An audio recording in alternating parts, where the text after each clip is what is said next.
The pen felt heavier than it should have. Simone Okafor had signed her name thousands of times. On contracts, on architectural drawings, on birthday cards for clients' children she'd never meet again. But that Tuesday morning, in March, sitting across from her husband's lawyer in a glass-walled boardroom on the 42nd floor of a Bay Street tower, she couldn't make her hand move. Outside, Toronto was gray and wet. March in this city had a particular cruelty to it. Not the honest cold of January, but something damp and indecisive, like the world itself couldn't commit to anything. She stared at the signature line on the separation agreement and thought absurdly about the weather. Miss Okafor. The lawyer, a slim man named Whitfield who wore his suits like armor, slid the document half an inch closer. We've been over everything. The terms are straightforward. Straightforward. That was one word for it. 40% of the equity she'd built into Okafor Haynes architecture over 9 years. A one-time payment of $80,000, less than what her ex-husband Adrian Haynes spent on a single trade show booth last year. And a non-disclosure clause that ran 30 pages and covered, in careful legal language, essentially every meaningful thing that had happened in her marriage. Adrian wasn't in the room. He hadn't been in the same room as Simone since the night she found the texts on his phone. The ones from a woman named Waverly, a 26-year-old brand consultant from Vancouver who had been attending their firm's client dinners for the better part of a year. Adrian had cried. He'd said things like, "I didn't mean for this and you were always working, and I felt invisible." She had listened to all of it without moving, sitting at the kitchen island where they used to eat Sunday breakfast together, and then she had asked him, very quietly, to leave. That was 4 months ago. Now his lawyer was pushing a pen toward her, and Simone was 12 weeks pregnant with twins. She hadn't told Adrian. She hadn't told anyone. She picked up the pen and signed. The first 2 months after were a particular kind of quiet. The kind that fills in around you when everyone who knew you as a couple suddenly doesn't know how to talk to you alone.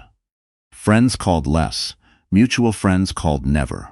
Her mother flew in from Halifax for a week, cooked enormous amounts of food Simone couldn't eat, and cried more than Simone did, which somehow made it harder.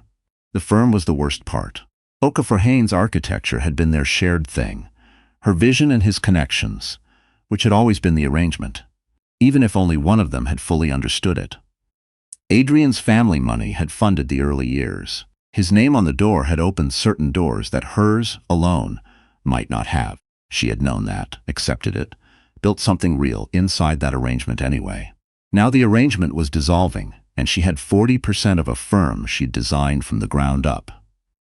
A settlement that wouldn't cover the cost of starting over, and an NDA that prevented her from explaining to a single client why she was suddenly operating alone. She moved her practice to a sublease space in Kensington Market, a converted warehouse with exposed brick, and not enough heat and a landlord who fixed things on Tuesdays if you were lucky. She hired back her 2 best designers, Priya and Theo, who'd followed her out of the old firm without being asked. She worked 14-hour days and ate crackers at her desk, and tried not to think about the fact that her body was changing in ways she hadn't yet figured out how to afford. At 16 weeks, she finally told her mother. "You're keeping them," her mother said. It wasn't a question. "Obviously," Simone said. "Then we figure it out." That was the whole conversation. It wasn't everything she'd needed to hear, but it was enough. She met Declan Walsh at the worst possible moment, which was probably the only reason it worked. She had been trying to carry a boxed architectural model up a flight of stairs in the Kensington studio. A detailed quarter-scale rendering of a community library project she'd been developing for months. The kind of work that actually mattered to her, the kind she'd been doing less of since the firm grew. The box was large and awkward, and she was 22 weeks along, which meant her center of gravity was conducting experiments she hadn't agreed to. She misjudged the third step, caught herself against the railing, and the model very nearly went over the side.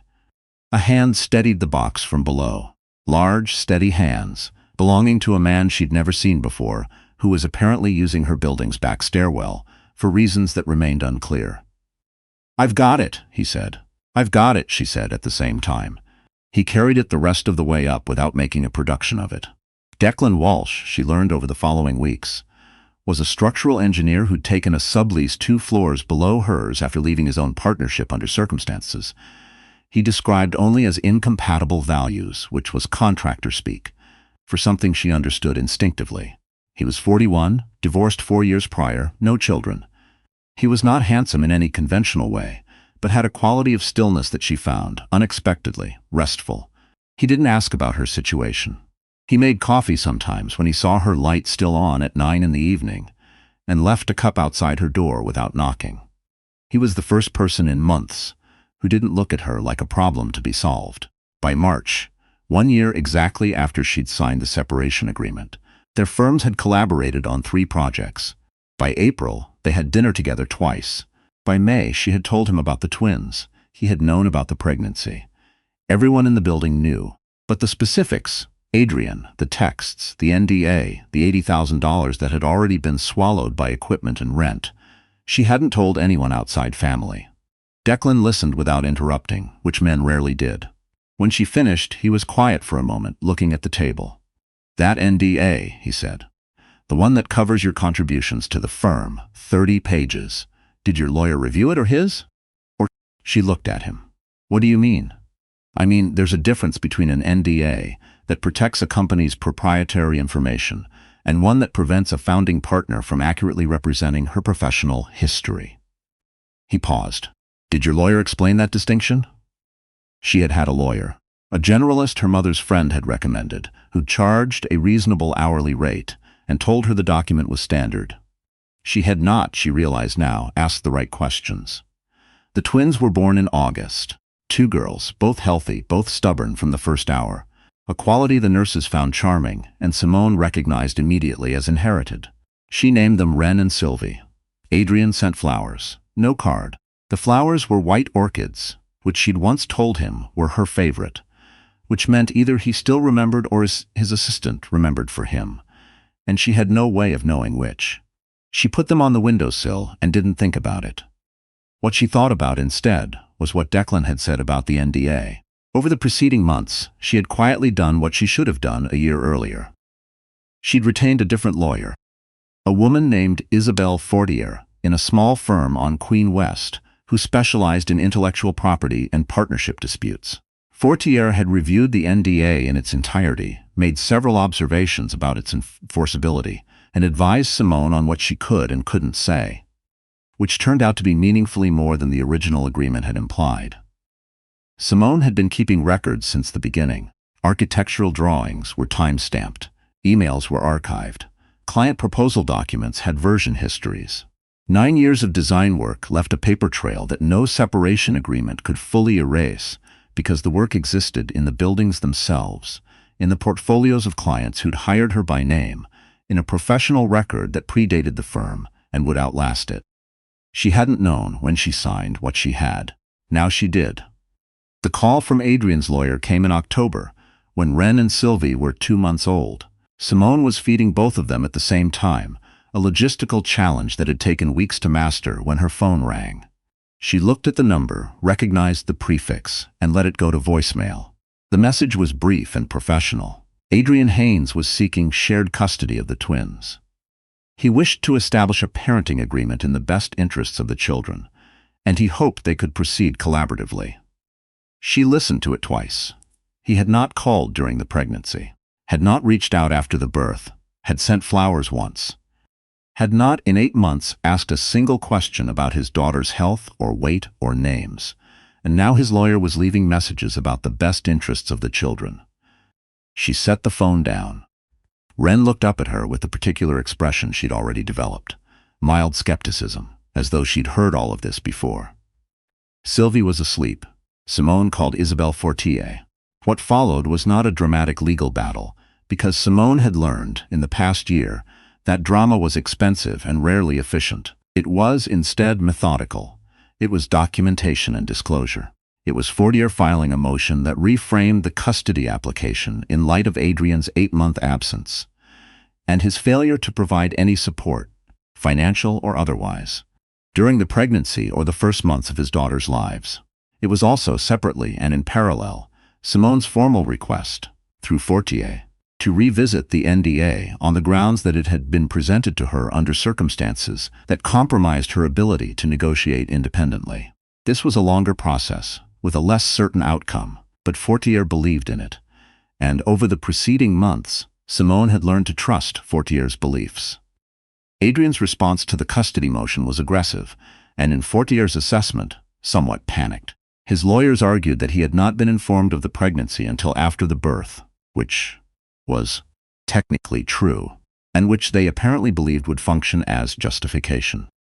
What it functioned as in practice was an admission that he had made no attempt to reach out during that period. The judge, a woman who had been on the family court bench for 15 years, was not visibly impressed. What Simone had not expected was Waverly. She appeared at a professional event Simone attended in November, a design community gala at the Beta Shoe Museum, a venue Simone had consulted on 2 years prior. Waverly had come as Adrian's date.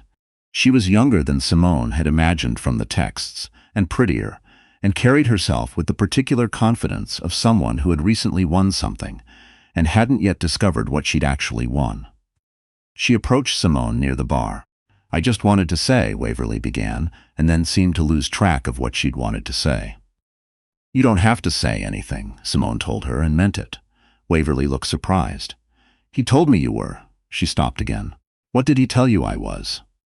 The younger woman glanced toward where Adrian stood across the room, talking to someone Simone didn't recognize. "He said you were cold, focused on work, that the marriage had been over for years." Simone considered this. "He told you what made it easier," she said. "That's what people do." She excused herself and went to stand with Priya and Theo, who were by the window arguing about a cantilever detail on an upcoming project, and she felt, for the first time in a long time, entirely like herself. The custody hearing happened on a gray Wednesday in February, 2 months before Ren and Sylvie's first birthday. Simone sat at the respondents' table with Fortier beside her, the girls in childcare 2 blocks away with her mother, and a folder of documentation that represented 14 months of careful preparation. Adrian sat across the room looking, she thought, genuinely unaware of how this would go. He had good lawyers, he had money, he had until recently operated in a world where those 2 things were usually sufficient. The documentation told a particular story. It began with a pregnancy Adrian was informed of, by letter, through Fortier, at 16 weeks, sent to his home address, and proceeded through 8 months of silence, through the birth announcement that received no response beyond flowers. Through the first Christmas the girls spent without their biological father present or inquiring. It included financial records showing that Simone had borne the entirety of the twins' costs without contribution. The court was not required to punish Adrian for the 8 months, but the 8 months were a fact, and facts had weight, and the judge was precise about the weight of facts. She awarded primary residence to Simone. Adrian received scheduled access, bi-weekly visits, supervised initially, with a review in 6 months. The court also ordered retroactive child support calculated from the date of the girl's birth. It was not everything, it was enough. Simone walked out onto University Avenue into cold February air and texted her mother a single word: "Done." Her mother's reply came immediately: "Bravissima." The NDA matter resolved 6 months later, in late summer, while the girls were learning to pull themselves upright on furniture and fall down again cheerfully. Fortier negotiated a settlement with Adrian's legal team. Not a dramatic courtroom reversal, nothing that would make news, but a modification that permitted Simone to accurately represent her professional contributions and founding role in the firm's history in her own marketing materials and professional biography. It was a sentence in a revised agreement. It changed everything. The new firm, Okafor Architecture, the second word now absent, relaunched its portfolio with 9 years of work properly credited. The library project in Kensington, which had been shortlisted for a Governor General's Medal, listed Simone as lead architect. The community housing development in Scarborough, which had won a City of Toronto Urban Design Award, listed her name. The food bank expansion in Hamilton. The women's shelter renovation in London, Ontario. The work was there. It had always been there. Now it had her name on it. 2 months after the relaunch, she was approached by a development group based in Vancouver about a major mixed-use project. $40 million, a full city block, the kind of commission that changes a practice's trajectory. They had found her through the library project.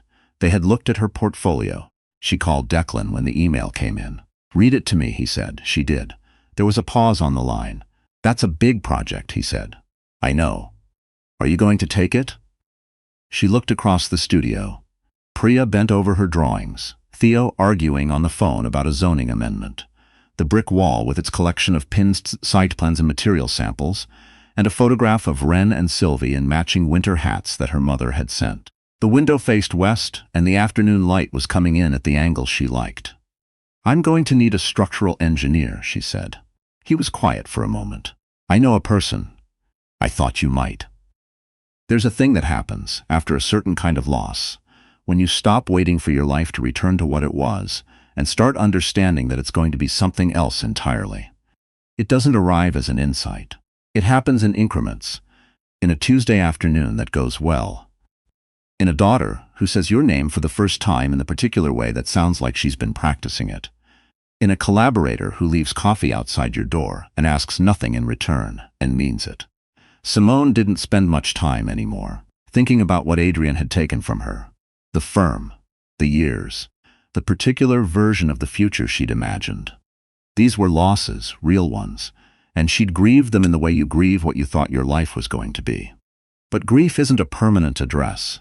You pay it what it's owed and then you move forward, and moving forward, it turned out, looked remarkably like working on something you believe in with people you trust, and coming home to two small people who find everything you do inexhaustibly interesting. Wren had her grandmother's stubbornness and her father's eyes, and increasingly, her mother's habit of examining unfamiliar objects with an expression of thorough professional assessment. Sylvie had a laugh that arrived suddenly and without warning and lasted longer than seemed physically possible, and an opinion about everything, and a tendency to reach for whatever Wren was holding, regardless of whether she actually wanted it. Simone loved them in a way that was not like any other feeling she'd had. Not better, not purer, just entirely itself, like a frequency she'd never had equipment to receive before. The Vancouver project broke ground in the spring.